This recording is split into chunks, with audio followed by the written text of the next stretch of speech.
And welcome back, fellow football fanatics. I thought we would bring on Buffed and Prime T Cal, who joined us earlier in the year to discuss Indiana, discuss a little bit of Colorado, but mostly the Indiana side and the national picture and just some of his perspective and what he does, as we discussed on our previous show together. He has his own scouting service that has been highly successful, bipslist.com, if you ever want to look it up. I said it right, I presume, right? Yes, sir. Yes, sir. All right, perfect. So you guys can check that out. You can follow him on Twitter, on YouTube at Buffed Prime TCal. There's a lot of places to find him, and Bips List also has their own Twitter account. How Yes, are sir. you doing? I'm good, man. I appreciate you having me on. And for those interested in year-round football, also our Patreon, we have private chats, private lives. We do live portal scouts, which we did today, which we literally are on there live. People are in the comments saying, "Hey, watch this player, watch this player." So whatever school you're at, you want us to get an eval of them, and I watched somebody today that I really liked, Why don't you and tell us about that? Uh, uh, I, I, I don't want to say too much because I sent Okay. them. I sent them to Indiana, and it sounds like something might happen from that. So I'll let you know when it happens. But yeah, saw somebody that I really liked today. Just going through people that I had entered and shot a message. Said, "Hey, y'all need to check them out." And they said, "On it, send more." So yeah, it's gonna be a fun portal season. It's gonna be a fun portal season. It is already heating up for sure, and they changed it a little bit from last year to where the portal hasn't officially opened yet, but you still have those names entering that have announced. I've even seen some commitments. I think Noah McKinney, Oklahoma Mhm. State offensive lineman, committed to like TCU a while ago, and it hasn't even he hasn't even officially entered. He's Yeah. going to when it opens. So it's interesting. Um, what makes I guess this is a appropriate place to start off with Indiana winning the Big Ten, going 13-0. They're the number one overall seed. What makes them so fantastic at evaluating portal talent and putting together a roster that is so good that they were able to physically, and not just physically, but athletically match with Ohio State 2 in Indianapolis? Well, I think they get it in a sense. If you look at players that I rated high on Bips list way before Indiana offered, like Stephen Daley, out of Memphis, a 5 star. Nobody knew who he was in the offseason. Lewis Moore, out of Memphis, a 5 star safety. First team All American. Stephen Daley, second team All American. Stephen Daley played for 0-12 Kent State. So at G5, which most schools would be like, oh, that's too low of level football. Uh, his competition is why he had that. I think he more than doubled his tackles for loss in the Big Ten than he had in the MAC, which I believe they play in. It's about honestly knowing what you're watching and knowing what things do translate and what things don't translate to different competition levels and so forth. So like today we watched a few receivers that had 900 yards this past season, which you would think, oh my gosh, that means Yeah. they're fantastic. But I'm watching them and I can see, hey, he's having these numbers more because of scheme versus him being able to actually run routes, him being able to create separation, his IQ and how his route running. And then I can watch a guy that had 200 yards receiving, and I can look at plays where he didn't get the ball or where he was overthrown and see, you know, why he was able to do that and be able to see the talent. So I think Indiana, their staff, Cignetti as a whole, they're similar to me where we look at process versus results. So you can look at, what a player does on a play and see his talent versus just saying, oh, this guy got a sack. Well, how did he get that sack? Did he get it because it was something that he did? Did he get it just because there was a missed assignment on the offensive line and really understanding how to pair that? And that's why they've been able to show success.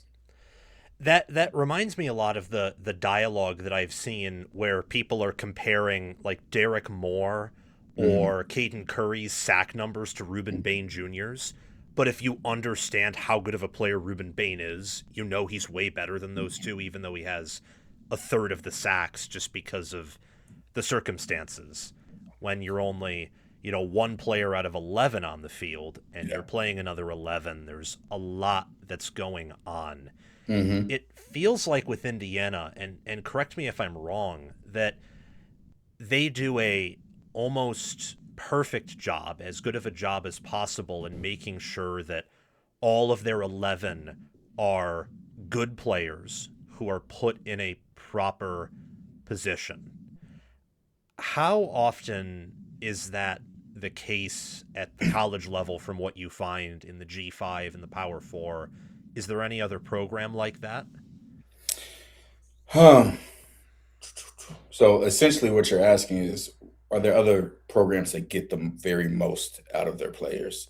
Yeah. And that's I'm trying to think. There's none that come to the top of my head uh, right now. I think in a different sense, a school like Navy, where they don't have the size, they don't have necessarily the talent, but when they come together as 11, they're able to upset these teams because they're able to have everybody do their 111 the absolute best. And there's a lot of confusion that people have as far as players. Almost any player could be a bust in the wrong system. Like that plays so much into it. I don't know if you ever seen Jaden Daniels when he was at Arizona State and transferring. His teammates were trashing his locker room, talking about how Oh, much of yeah. a bum he was, and then he goes and wins the Heisman. He had decent numbers at Arizona State, nothing near what he had at LSU. Mendoza had 16 touchdowns, 6 interceptions last year, like 41 sacks, 60 QBR. Now, all of a sudden, 33 touchdowns, I believe, 6 interceptions at 85 QBR. The situation that coaches put players in, the scheme, like that stuff plays a significant effect on, you know, how a player is. Like, do I think Mendoza just got that much better in a year? I don't. I think a lot of it was now he's with the right coaching and being put in the right situations. So had Cignetti not had, or had Mendoza not had another year, in his senior year had 16 touchdowns and 6 interceptions, no one's talking about him as a first round draft pick. But that's not happening. But another year in the right system with the right coaching, the right schemes, the right philosophies, now everybody's talking about him as a Heisman winner and potential top 5 pick. Does that tie in at all with the stories with some NFL draft picks where they don't have a lot of production in college, but they're drafted highly, and then in the right organization they blow up? They were always that good, but they just had to be in the right place. Yeah, absolutely. You get that a lot when kind of like Indiana, like back to Stephen Daley, more than doubled his tackles for loss in the Big Ten than he had in the MAC. And you would think that somebody with that talent would have it be reversed. He would have had double the numbers in the MAC, and then when he got to the Big Ten, it would go down. So yeah, I think that definitely correlates with that directly. And how impactful do you think his injury is to Indiana? I think he was second in college football in TFLs, had a ton of sacks, started in every snap in the Big Ten championship game. So he didn't play. He wasn't a full time starter until Kellen White got hurt. Transferred from Maryland, I believe. I watched him Yes. way back, and then when he started getting even more opportunities, he just shined. We watched the All 22 yesterday in our Patreon. Uh, the defense and Stephen Daley. The D line was disruptive, but Stephen Daley's disruption cannot be missed. Like you saw what he did on TV copy, you saw the sack, you see the two, but there's so much other plays where he's sitting a guard on his butt, like just huge impact, disruptive plays that he makes, and it's gonna be that's one of the worst. The disruption is one of the worst pieces that Indiana could lose. However, that D line is loaded. Like they have guys, Landino, Tyreek Tucker, Hosea Wheeler, Kamara. Like they have guys on that D line. So I think that they'll be able to pick up in as a group, but it hurts that sucked. seeing that and how it happened, celebrating after the game. That just sucked to see. It my heart sunk when I heard the news because he's been such a good player all year on a Hmm. team that is the greatest story in college football in recent Yeah. memory. I mean, Ohio State was favored in every game this year. They were 10-1-1 ATS, which is insane. And Indiana just comes in there and it's close and either team could have won, but Indiana won. And the fact that Ohio State hadn't lost to that program since the 90s, Yeah. or I think even earlier, was just crazy. And he was a big part of that. Do you think that with the improvements of depth that Indiana's had this year to last year, Mhm. that helps? Obviously, this loss hurts, but they can find someone in camp, or they can prepare the next set of guys to get after it. Whereas last year, as we saw with the offensive line, they really Mhm. had one injury and it completely fell apart. Yeah, no, I definitely think so. So last game, I think Ohio State was in the red zone, and I see a tackle by a linebacker. I'm like, who the hell is that? It was number 34. Uh, number 34 and number 14 were in at linebacker. I have not seen them play because usually your linebackers are Aiden Fisher, Isaiah Jones, and Elisha Hardy. And 34 makes a fantastic tackle on the edge. I believe it was even a tackle for loss. The first play he came in, like that's who Indiana is this year. That it's next man up, and they have guys that it's the culture that they have and the brand of football that they have to where you see somebody go out, you see somebody else come in, and they're playing the exact same type of way, type of passion, type of football that the guy before him played with. Number 34 is Jeff Utzinger. I think he is a depth edge or linebacker, as you said. You watched the whole game, obviously have the all 22 as well, and broke it down. What are takeaways you had from that game for both the Hoosiers and the Buckeyes? And feel free to take as long as you need to Got you. lower us in the pool. So there was a lot. We I didn't watch the offense. I didn't watch Indiana's offense versus Ohio State's defense. Focus more on Indiana's defense because there's players that I mentor on the defense and talk to. So that was a really good matchup. And what I'll say about that game is I don't think Indiana as a whole played a great game. Agreed. That game could have been a lot worse if Mendoza connects with Omar Cooper on the first big post, which should have been a touchdown. We score in the red zone when you had settled for a field goal. Then you miss a field goal. You throw an interception in your own, backed up within your own 20. So then Ohio State gets the ball in the red zone and scores. Like a lot of people don't understand 14-point swings and how much those plays affect the outcome of a game as the game goes along. But there were a lot of those, which kind of remind me of last year's game with Ohio State. I think we talked about that last time. That game wasn't what the score suggested. There were the punt. I think the punter got tackled or fumbled before half. You had a false start that took you from 31 to 3rd and 6, and then you don't convert. You had Caleb Downs with the punt return right out of the hat. All those things added up and let that happen. So Indiana impressed the hell out of me defensively, um, and offensively as well in the trenches. Offensively, they were able to walk Ohio State's linemen back. The run game was there all day long. Defensively, I mean, you anybody you name had a game. They were absolutely manhandling Ohio State's offensive line. And Brian Haynes had a fantastic game plan, Indiana's defensive coordinator. And Ohio State had their game plan. People, somebody asked me on Twitter, they said, why do you think their game plan was to target and attack D'Angelo Pons? I said, that's not their game plan. That was never their game plan. Their game plan was the same thing I've been worried about with Indiana since last year is they run a lot of cover three. And when they do that, sometimes it'll either be the linebacker or the defensive end that is the curl flat player to the boundary, which is D'Angelo Pons' side. So when you have a team that runs RPO, that curl flat player has to be in the run first, has to be in the run fit. So while they're doing that RPO or any type of run action, you do not have a curl flat player. But at the same time, D'Angelo Pons is playing press bell and cover three, so he's vacating to his deep third. So then there's a hole there during that time, and you see some teams take advantage of it. That's why you saw the first drive and throwing out to Jeremiah Smith and the hitch. That's not D'Angelo Pons in man coverage. That's him either in a deep third or one of their inverted cover twos where he's a deep half player.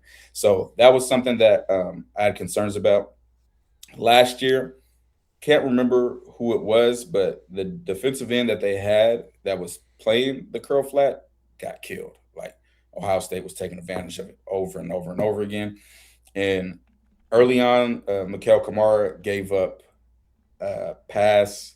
It was an out route to Carnell Tate at the bottom of the screen. If I'm watching, it might have even been on third down, just because he didn't sync correctly, and defensive ends aren't really accustomed to being in those zones. They're not accustomed to, filling route combinations and knowing where things are coming from. But the rest of the game, he had some great drops in that, and it looked really, really good. So I liked how they're able to adjust to that. They weren't able to, let them continue to take advantage of that. Another thing that really gave Ohio State and Julian saying hell is how Indiana rolls their coverages. So probably going to post this clip on Twitter and YouTube. But Lewis Moore got an interception in the first half, I think first quarter, and they were in it was Tampa 2. So Tampa cover 2 normally is you have 2 high safeties, you have 5 defenders underneath, 3 hook players, 2 flat players, and you have 4 guys rushing. The reason it's called Tampa 2 is because in regular cover 2, the weakness is the deep middle. So in Tampa, what you change is you have your middle hook player, your middle linebacker, etc., as the middle run through player. So they're going deep to take away the deep middle and basically almost make it look like cover 3, essentially. Except cover 3, you have curl flat players versus cover 2, you have flat players. So it ended up being Tampa 2. Lewis Moore, the middle of the field safety, was the Tampa player. And the way, so what they had been running a good amount was, I call it 3 roll. So D'Angelo Pons will be Bell on his side. The safety on D'Angelo Pons' side will go to the middle of the field. And then the other safety will go to the third over the other corner. So instead of traditional cover 3, where you have both corners in deep thirds and the free safety in the middle third, they had 2 safeties in thirds and 1 corner in a third. So they were doing that. And as a quarterback, you're reading who usually gives you the key to what the coverage is going to be is the safeties. So you see a safety go to the middle of the field. Okay, that means that the middle of the field's closed. I'm assuming it's cover 3 or cover 1. Now, in cover 3, hey, the seam's going to be open, so that's where I'm going to throw because that's the weakness after the hooks. Versus if it was too high and you see 2 safeties vacating and going to deep halves, you're like, okay, deep middle, I know that that's going to be open. So they're giving this middle of the field closed look. Lewis Moore goes to the middle of the field. It looks like the roll cover 3, but it's actually Tampa 2. So instead of Lewis Moore doing what you would regularly do in cover 3, which would be you can't let anyone be deeper than you as the middle of the field free safety, he's flat foot reading. And it was, I don't know if it was a bender that he ran. Let me see. Aiden Fisher. So Aiden Fisher was pushing out. Actually kind of looked like a post. It was a post or some deep dig. But Aiden Fisher went out to his hook, and then Lewis Moore was literally just reading Julian saying, flat foot reading as that middle hole player, triggered on it, beat him to the ball, and got the interception. And that's because that's a route that he would have thought would come open in cover 3 potentially, but really it was a cover 2. And what's so beautiful about it is the game of football is so simple, and the best coaches can simplify it.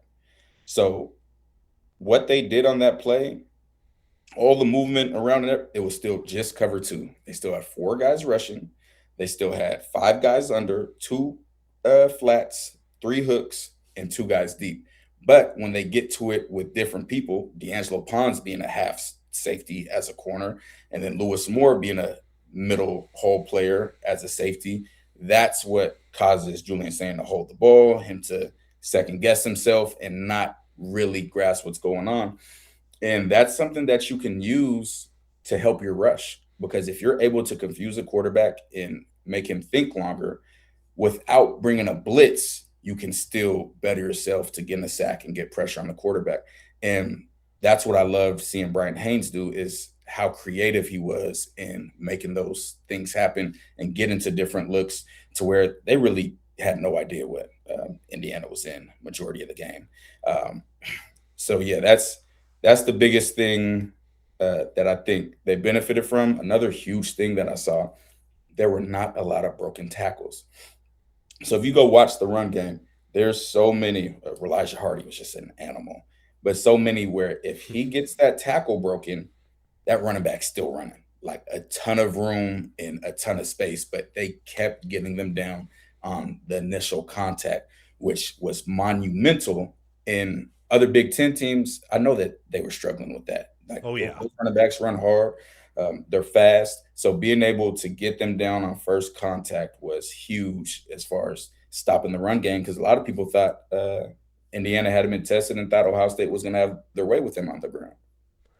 Yeah, and that was so strange to me because I'm not I, I'm not even close to being like qualified as a coach, but just looking at analytics and watching Indiana and Ohio State closely, Ohio State has not been a great rushing team all year, and Indiana has one of the most capable run defenses in America with Absolutely. linebackers that don't miss tackles.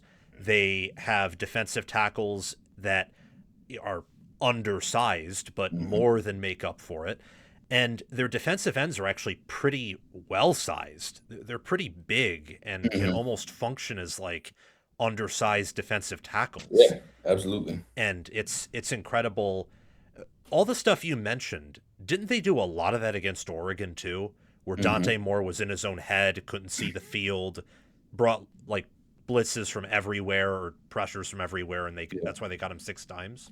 Yeah, absolutely. Except they didn't bring a ton of pressures this past game. What they were doing was simulated pressures. So sometimes they lined up six, seven guys at the line of scrimmage, and they'd only rush four, but because of the offensive line trying to account for who's going and Yes. uh, lapses in communication, that allowed for guys to come free. And that's what's so beautiful about it is I think I seen, who was it? Dan Lanning actually said this, and this is something that I agree with. Uh, so like I'm a Colorado fan. We watched a ton of Colorado last year, every year. But last year the line was terrible at picking up stunts. It was terrible identifying stuff pre-snap. And I said, if I were to be coaching against Colorado, I'd have six guys standing up at the line of scrimmage, nobody's hand in the dirt, and you would never have any clue who's rushing and who's dropping. And I would humiliate them. Like seriously, like I would humiliate them doing that. And I saw Dan Lanning say that anytime his guys are disguising, one of their rules are they have to be counted in the pass protection, meaning you have to make a lineman potentially, point you out as a threat and account for you, so that when you do drop, they may be counting on you coming, and then you being in that count allows for somebody else to come free. So that's something that they do really well as well. And I want to see Oregon again if I'm Indiana. I I think that game will be a lot worse another time around than before. Really? Yeah. That okay, I want to explore that opinion because I Mhm. have a very respected like professional gambler Mhm. friend of mine who, you know, obviously likes Ohio State in the rematch. I think a lot of people do, but he's also mentioned like Oregon in that conversation too. And the college football playoffs are here. We can talk about all these different games, but let's explore that opinion first. Mhm. Why would you like Indiana in, I would say, a likely rematch? Because I Mhm. don't know if Oregon's better than Texas Tech, but I feel like they are. Mhm. Oh, That okay. that so that's part of it. Me being an Indiana fan, um, if you go through my tweets, I talked about Texas Tech a lot this offseason. People are like, why are they ranked top 25? They didn't get anybody, or they haven't done anything.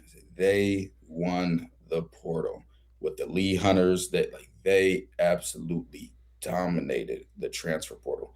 They by far have the best receiving core in the Big 12. They lost Quentin Joyner, I think, before the season, who was supposed to be their top back, and have guys running like crazy. Jacob Rodriguez is just a minute. That D line is scary. Yes. And not looking that's not who I want to see. Now, Oregon's D line is scary interior wise. Like Amari Washington and Bear Alexander, that I had them as midseason All Americans. Just very dominant, very strong. But you saw that Indiana was still able to run the ball on them. Texas Tech, yeah, I still expect Indiana to win. I think Texas Tech offense will have a hard time with Indiana's defense, but Texas Tech is a team that's really, really, really capable of winning it all. Very well coached team, and their only true loss, really was because their quarterback wasn't playing. I believe Will Hammond was playing, and he ended up tearing his ACL before they got Morton back. So Oregon is a good football team. That's another game that could have went completely different. I think we talked about that last time as well. You had 3 or 4 false starts that were called against Indiana that should have been called false starts or delay of game on the defense because they were caused by shifting the D line at the last moment, which is Yes. supposed to be a point of emphasis this year. And a lot of those were on third down and caused them to not convert. So you're losing multiple drives and conversions because of those unlimited pass interferences that weren't called. Oregon has some grabby corners because they don't transition very well in and out of their breaks. And the other thing with Oregon is Mendoza's pick six. Like, it's kind Yes. of like the Ohio State one. Like if Mendoza doesn't throw that interception, Ohio State never scores a touchdown. I believe, if I remember correctly, yeah, I think Oregon scored 2 times that game. It was the pick six, and then it was a busted coverage with a seam route down the middle of the field early in the game.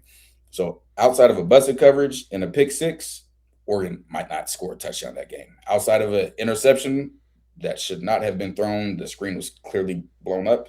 Ohio State doesn't score a touchdown that game. So, and I don't know how people can like Ohio State in the rematch. Um, I can't see Indiana being outcoached. Last year, they had Curtis Rourke, who had a torn ACL, which I can't even understand how he played on that. So he was really limited in the things he could do, and they were missing key talent in a few spots last year. That's not me. You can't out talent Indiana this year. They have talent everywhere, and with their coaching, I talked to some of their coaches. They're like me. They're film junkies. All day long, they're watching film.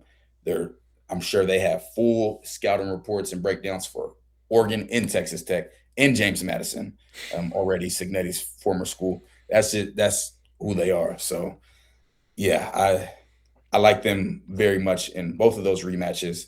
Um, just Texas Tech scares me. I like Texas Tech a lot. I like them a lot. Would you say they have the number one defensive line in college football, Texas Yes. Tech? Yep. Yep. Yes, I would.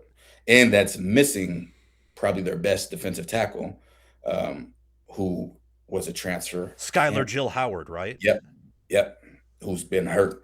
Absolute baller. I don't know if we had him as a 4 or 5 star in the portal. Absolute baller. So yeah, that best D line for sure. And I said that before the season started.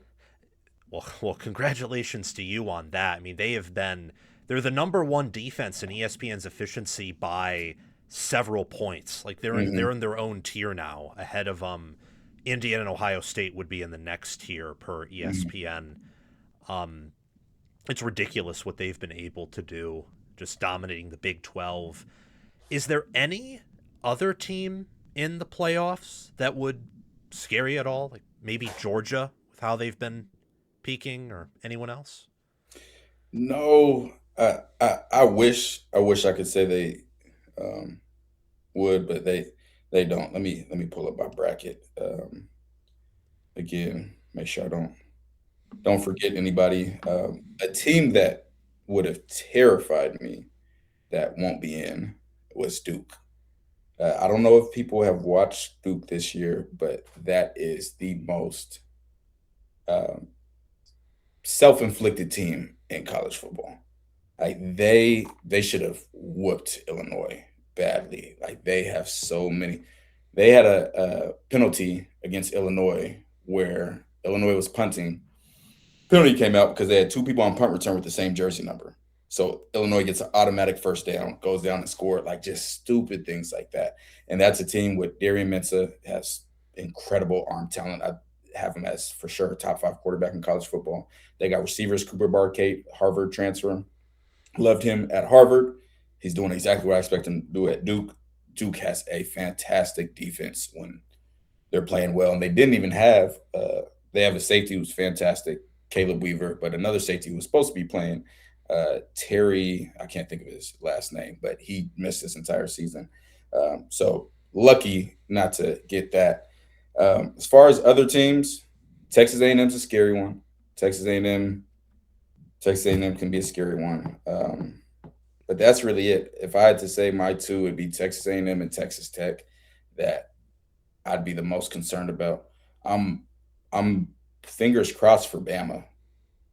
I just want that to get established. That SEC Big Ten. Let's let's let's get that out the way. I think Indiana beats them by 25 plus. Let's go ahead and get that one active. But yeah, I say Texas Tech, Texas A&M. Yeah. Um, and then I know they're not in the playoffs, but talk about a turnaround for a quarterback from the state of Texas, where Manning started the year off horrific, and Hmm. towards the end of the year he's really began to pick up steam, and you saw that in the Texas A&M game and a bit of the Oklahoma game. Do you have Indiana winning at all? I presume you would. Yeah. I mean, that's who I had before the season. That's who I had during the season. People thought I was crazy when I said Indiana is better this year than last year. They were like, they're not even going to have a winning record. They'll be lucky to make a bowl game. I think most of the sports books had them at 8 wins. I don't know what you guys are watching, but I've watched. I know you guys don't know who the Stephen Dailies are. I know you guys don't know who the Kellen Wyatts are. I know you guys don't know who the Lewis Moore is. Those are the guys that I watched. So this is what I expected from them, and I expected a bigger win against Ohio State. I'm not going to say disappointed because I like how they fought through the adversity. Like they think went into halftime down 6-10. And I said it was a double-edged sword. It's like, hey, we did some bad things out there, but at the same time, with doing those bad things and not taking advantage of those opportunities, we're down 4 points, and it went from there. So yeah, I got them winning it all.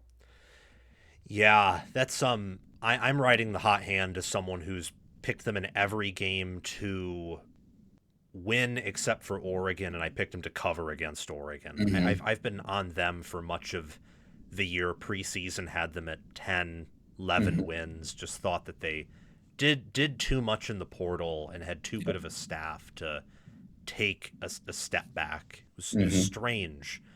Um, but yeah, greatest story in college football, greatest coaching job over 2 years, possibly in the history of the sport.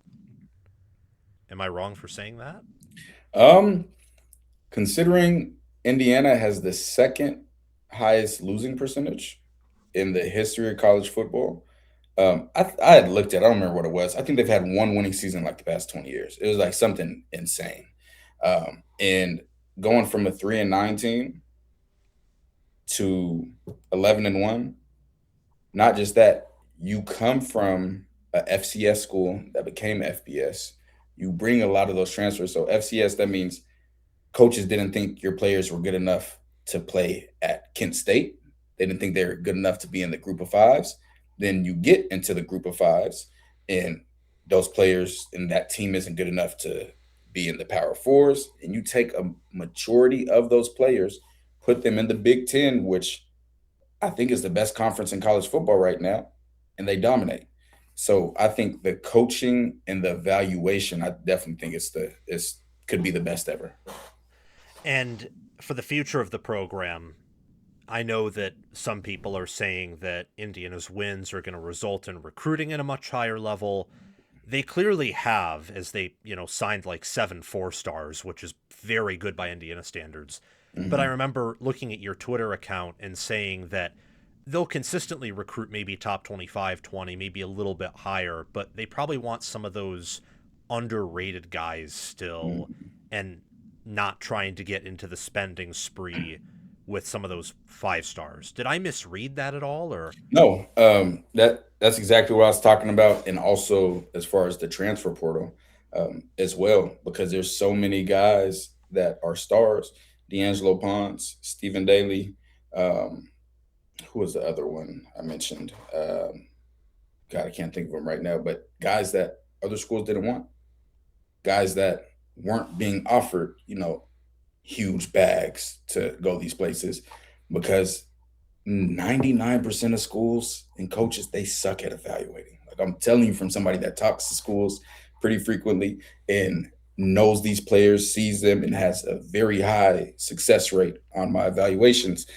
They don't know how to evaluate. So you're able to get what you perceive, if you're Indiana, as elite talent for a super discount because you're not really competing. Now, the thing with recruiting rankings, especially high school recruiting rankings, you're going to, regardless, you would see Indiana have a lot more 4 stars than ever before because it's a self-fulfilling prophecy. High school kids, you could have all the talent in the world, and your biggest offer is UMass. You're not going to be higher than a 3 star. If Georgia, Bama, and Texas offer you that next day, you're instantly going to be a 4 star. So there's a self fulfilling prophecy where people say, oh, well, the best teams have the highest recruiting classes. Well, that's because when players get offered by the best teams, that raises the recruiting ranking. So because Indiana is now establishing itself as a powerhouse and pretty much a juggernaut, I think 6-23-2 as the head coach of a team that he took on that was 3-9. Now you're going to start seeing Indiana offers mean something. Like, oh, you have an Indiana offer, you must can really play. Especially not just knowing that they're good, but knowing how high their success rate is on evaluating. Why do you think so many staffs suck at evaluating? I mean, I always thought that was one of the like major jobs of being a college, Mm-hmm.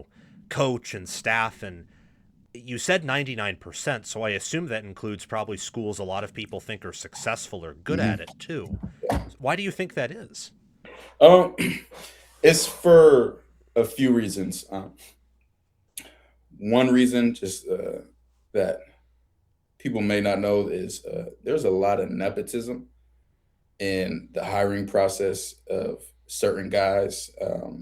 In oh well, this is the son of such and such. We need to give him a job here, and it's not truly the most qualified um, people, which is why I've been sitting here from my couch and have been offered jobs in P4 that I've turned down because I'm not interested in coaching. But you don't always have the best people even doing the job. Now, the other thing that's been forever is there's such an obsessed view of measurables, like such an obsessed view Oh, of measurables. yes. So I asked people before the season, before the draft, I said, if T Mac, receiver at Arizona at the time, now at the Carolina Panthers, I said, if he ran a 4.2, does that raise his draft stock? And everyone's like, yeah, that skyrockets it. I said, why? Like, what does that tell you? If I'm watching his film and I see that he doesn't get great separation, what does him being one of the fastest players do for me or tell me if that cannot be applied to his actual game? So why would I care if I have a running back, if Jeremiah Love runs a 4.7, do I care? No, I see him run away from people. I see him constantly separate. I see what he's able. Some guys aren't good at testing. Some guys aren't good. There's been so much obsessing going on with measurements and analytics that sometimes people forget to just simplify it. Sometimes you just have to simplify it. If I'm looking at a corner and a corner runs 4.6 and he's in the SEC, but I've seen him guard 4-2 receivers and never get ran by because he plays with great technique. Do I care about his 40 time?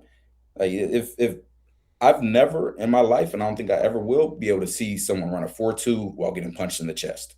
So if you're a corner that knows what you're doing, just like uh, people are like, how do you guard Tyreek Hill? You play off? No, you don't play off. I'm a corner. I get a speed guy. I'm getting up and active early. I'm going to neutralize the threat right off the bat with my hands and my feet, so you can't run in that straight line. And there's less emphasis on technique as there is on the measurables. And that's why you see so many guys blow up the scouting combine, then never get heard from again. And that's the same thing in high school. They're like, oh, well, this kid's tall. He has 34-inch arms. This is a 6'3" corner. It's like, yeah, it's a 6'3" corner that's getting dunked on. Like there's so many schools that D'Angelo Pons, they won't even look at him. They said he's too short. He's too short. He just He played a made, fantastic game. yeah, I was gonna say he made a lot of money covering Jeremiah Smith. Fantastic game. He gave, just so people know, he gave up 2 catches, two in actual man or match coverage. And that was the big play, the explosive play for 52 yards. And I talked to him about it. I know what happened. I knew what happened watching because I played the position. He took a gamble, and it didn't pay off. That's a part of the game. Jeremiah Smith's on scholarship too. And then he gave up another catch, his only play in press, which is his best part of his game. He doesn't get to play press and press man because of the scheme that they're in, but that's the best part of his game. And Jeremiah Smith had a catch on him again, which was teach tape from both guys. Fantastic rep from D'Angelo Pons, fantastic rep from Jeremiah Smith. Then we get down to the red zone. That's where he really made his money. You isolated him on the island. When I say on the island, I mean you're in a condensed formation on the hash. D'Angelo's out there and Jeremiah's out there. Who's the biggest dog? You throw at him 2 times, 2 targets, 2 incompletions because he's absolutely locked up. And that's where you worry about the 5'9" corner against the 6'4" monster because of the jump ball ability and things like that. And that's where you can see it didn't look like Brian Haynes was worried or Cignetti was worried. They said, hey, we're not giving him no help. Leave him out. He has that. And that's because they understand the player they have. They understand his technique, and they understand that overcomes the measurables. And that's what now D'Angelo Pons has some insane measurables. Florida high school state 100-meter champ, ran 10.4. He's going to jump 40 plus in the vert, run 4.3 in the 40. So those things help for certain. But when it comes to lacking the height, I don't know if you saw it during the game. Jeremiah Smith caught that catch on him in press when he had that tight coverage. He was pissed. Next play, Ohio State's tight end catches the ball, and D'Angelo Pons lifts him up off the ground and dumps him down. I did not see that. No. Yeah, make sure you go watch the immediate play after it. I talked to D'Angelo today about it, and I said, I know you were pissed you gave up that catch because D'Angelo's a perfectionist. And when I talk to him, most players, I don't really bring up the good at all. When I'm talking to them, you can play. I'm here to, try to help you get better. And he's just so particular about everything he does. So he's pissed about giving up that, what was that, like 15-yard back shoulder fade to Jeremiah Smith, even though everyone, hey, it's great coverage, but that's not, he expects every single play to be here. That's what I love about him. Yeah, that he certainly sounds like his coach, where it didn't even look like Cignetti was, because I was watching the game, and when he's walking midfield, his face is just totally flat. He doesn't even look happy that he just made a historical achievement. But because it's not historical to him. This is expected. This is what they work to do. This is what he said he was. You know how gangster it is to go to a 3-9 school, go to the basketball game, and say, not only does Purdue suck, but Michigan sucks and Ohio State sucks. The crowd went crazy when he said Purdue sucks. When he said Michigan and Ohio State, they're like, okay, hold on now. You sound a little bit wacky. But that's who he is. Like, he's not saying that for clicks or for hype. Like, he believes that. and that's how he attacks every day. And just like you said, that mentality is carried over to his players, and that's part of the evaluation process that I think we didn't mention is the mentality of players. He's getting the Elijah Surratt came from St. Francis. D'Angelo Pons, high school teammates with Jeremiah Smith, played with him. Scouts were there, didn't want him. These are guys with chips on their shoulder. Cignetti left being the wide receiver coach at Bama to go be a D2 head coach because he wanted to make his own legacy out of the mud. These are chip on your shoulders type of guys, and you see that in how they play. You do see it for sure. It's just it's so much to soak in because as someone who has, my dad never really played sports but went to Michigan State, loves watching their football team. It sucks that they suck for now. Um, I've paid attention to Michigan football for much of my life, and now I cover this thing.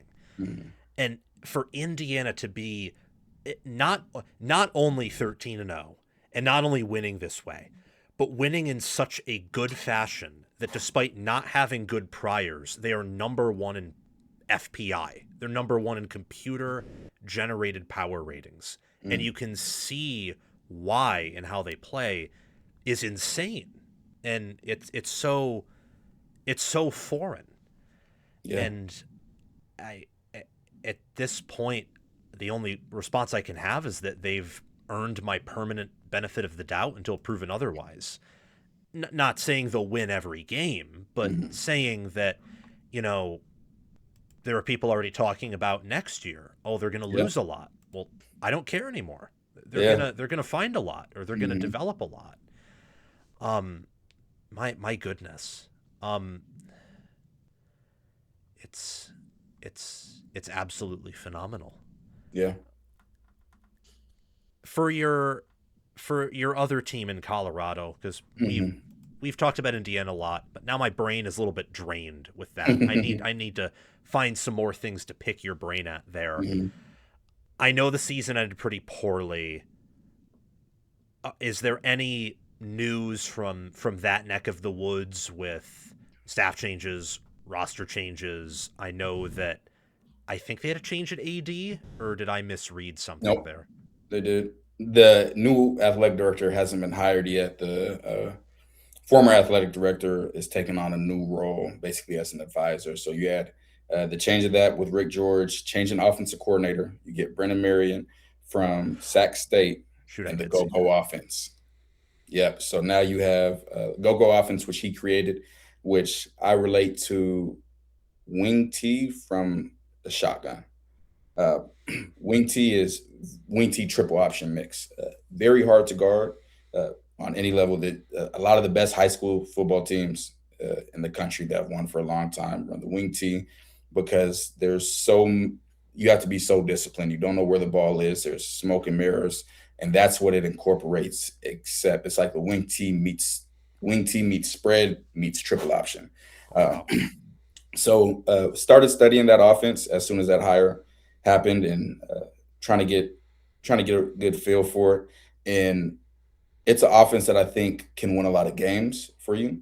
Uh, the negative side is the wing T. A lot of players, I was one of them. I played running back in high school. I played running back and quarterback. I The best teams in my area ran wing T, but I didn't want to play in them because I knew how colleges looked at them. It was more of a gimmicky offense to where you could run for a ton of yards, but they'd say, okay, was that you the reason, or was it the scheme that's getting you open? Like you think of guys like Michael James, who have crazy numbers in the Oregon offense, but NFL didn't value him that way, and it didn't pan out. Kenyon Barner, etc. So it's really a situation like that.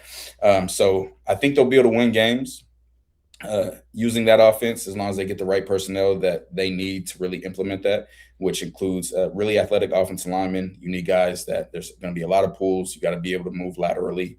Um, receivers have to do a lot. There's going to be a lot of blocking that they have to do. You need some good route runners, and you definitely need a guy that can take off the top of a defense.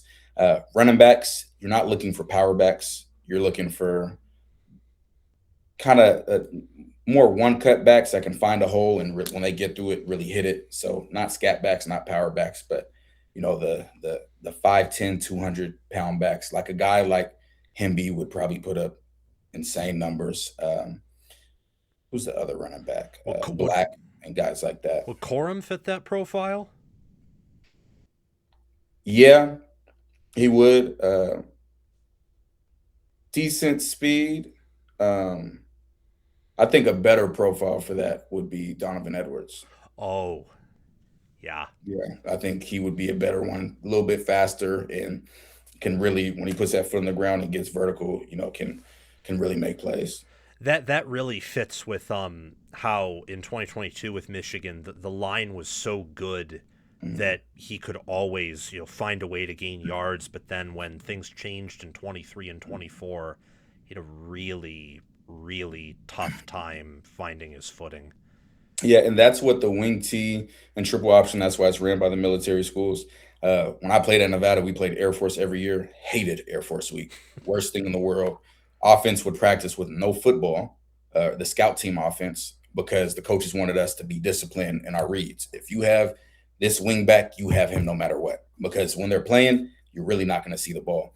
So that offense, along with the go-go, you're able to mask some talent deficiencies because like if you don't have the best line, you're still going to be able to get wide open holes because you're running, speed option this way while you're faking power that way. So the linebackers are going with the pullers to one side, and now you're able to get guys in space to the other side without linebackers. So things like that will really help them manipulate defenses that aren't disciplined. Does that make your outlook of Colorado football more positive in the future, or do you still have a lot more questions? A little bit of both.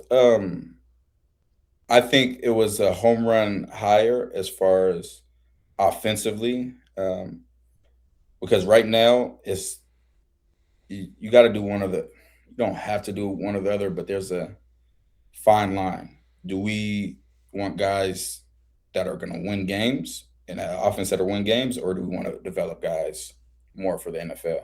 I think of before the Jalen Hurts, think of all the Bama quarterbacks that were great for Bama, but weren't NFL caliber.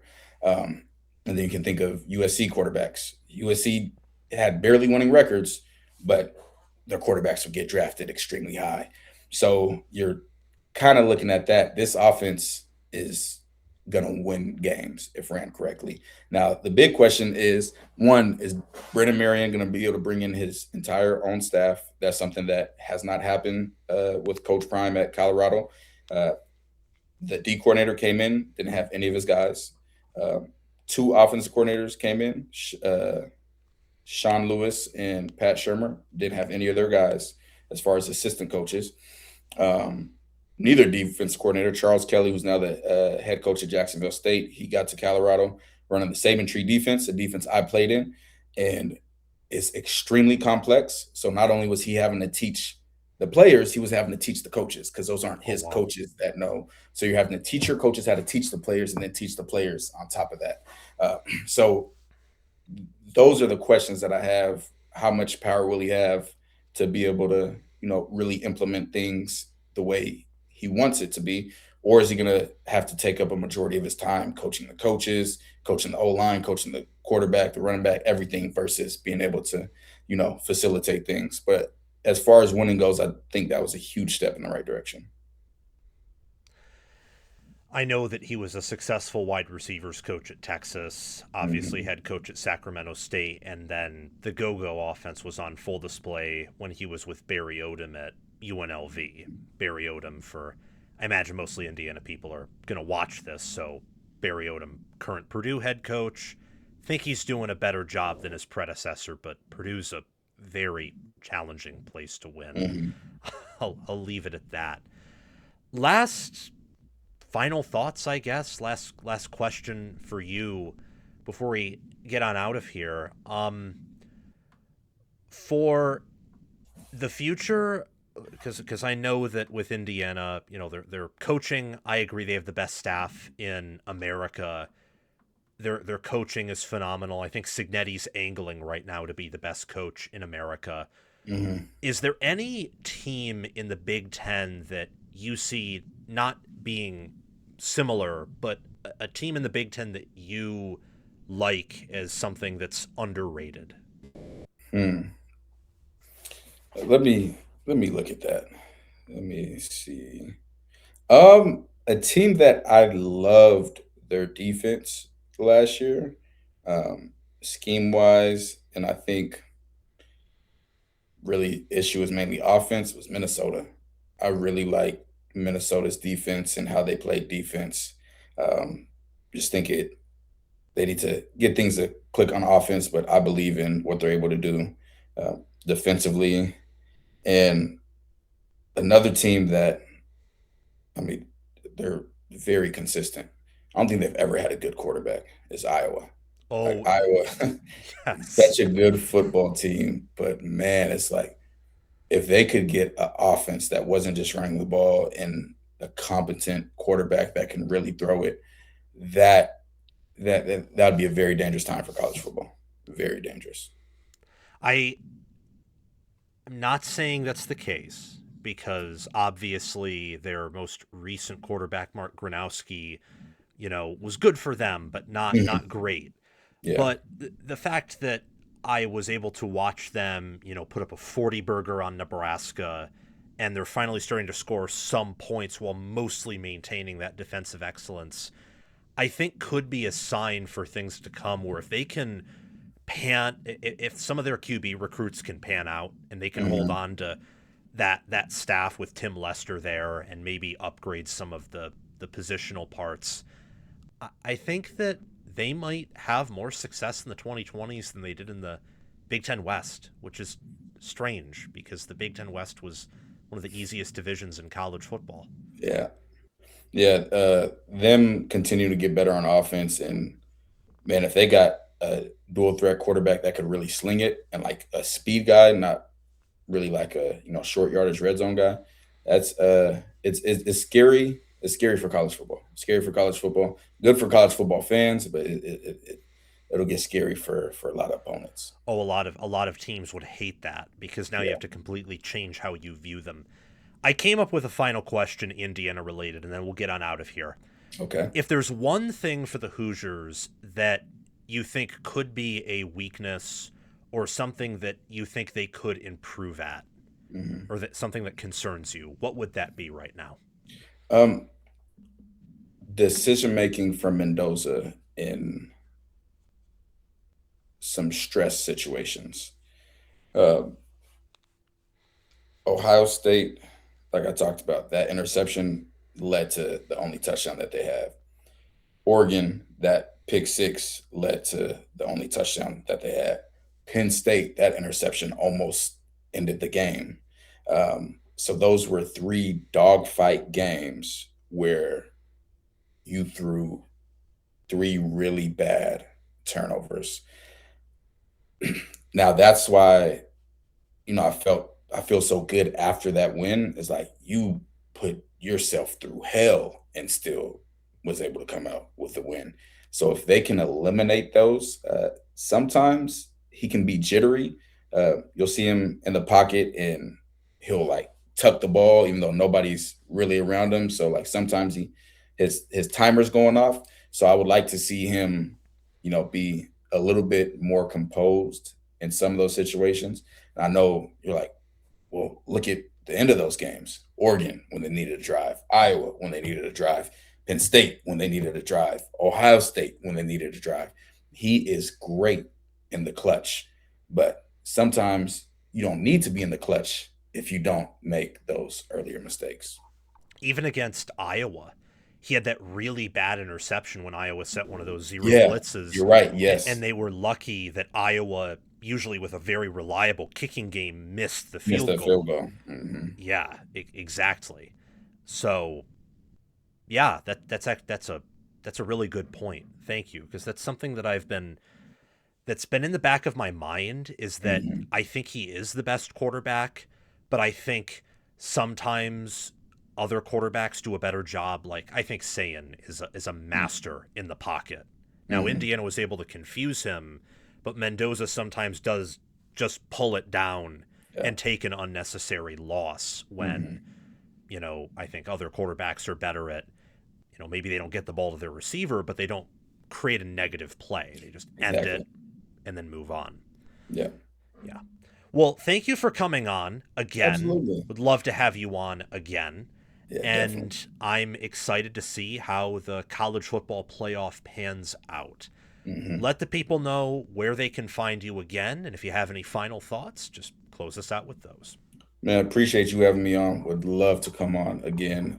Love this and love all the feedback I saw in the comments from the last show.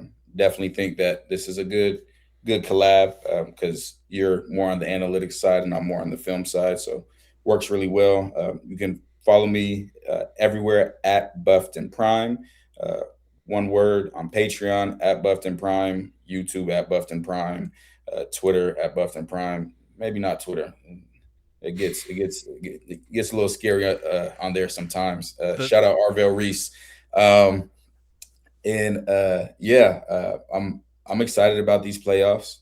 Uh, don't know why Alabama's in, but hey, as an Indiana fan, we want Bama. We want Bama. do you think Notre Dame should have gotten in over Alabama? Is what you're saying? Yes, yes, Okay. absolutely, absolutely. Okay. That can be a topic for another show because I disagree with that, but more so due to probably the analytics and strength Hmm. of schedule Yeah, stuff. But ideally, I would rather have both Notre Dame and Alabama in, and you just have one of the G5 schools in. But again, yeah. topic for a different show. We'll talk about that for sure. We'll talk about that for sure. Yes. Thank you guys so much for watching this segment. Make sure to subscribe to Buffed in Prime TCal. Make sure to like the video. Make sure to subscribe to the channel and hit that notification bell. More collaborations with Buffed in Prime and other creators are coming soon. Have a great day.